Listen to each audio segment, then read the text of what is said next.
This is the book I didn't want to write. It is certainly the book I did not intend to write. My original plan was that I would write a book about hope. It is, after all, a particularly unpredictable and often difficult period in human existence. It seemed to me that hope is the central virtue in life, certainly needed and so easy to explain. But it didn't work. Everywhere I looked, hope existed, but only as some kind of green shoot in the midst of struggle. It was a theological concept, not a spiritual practice. Hope, I began to realize, was not a state of life. It was, at best, a gift of life.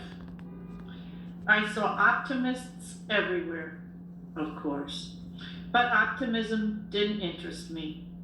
To be blissful in the midst of pain, to avoid bad news like the plague, it seemed to me, was no great indicator either of mental health or of spiritual depth. I knew of no scriptures anywhere that answered grief by pretending it didn't exist.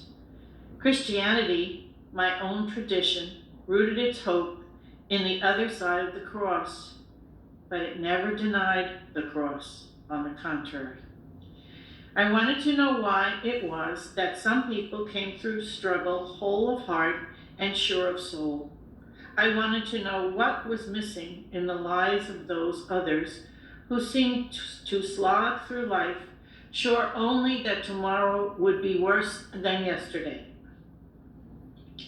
The more I struggled with the idea of hope, the more I began to realize that it is almost impossible to write a real book about hope without looking at the nature of struggle.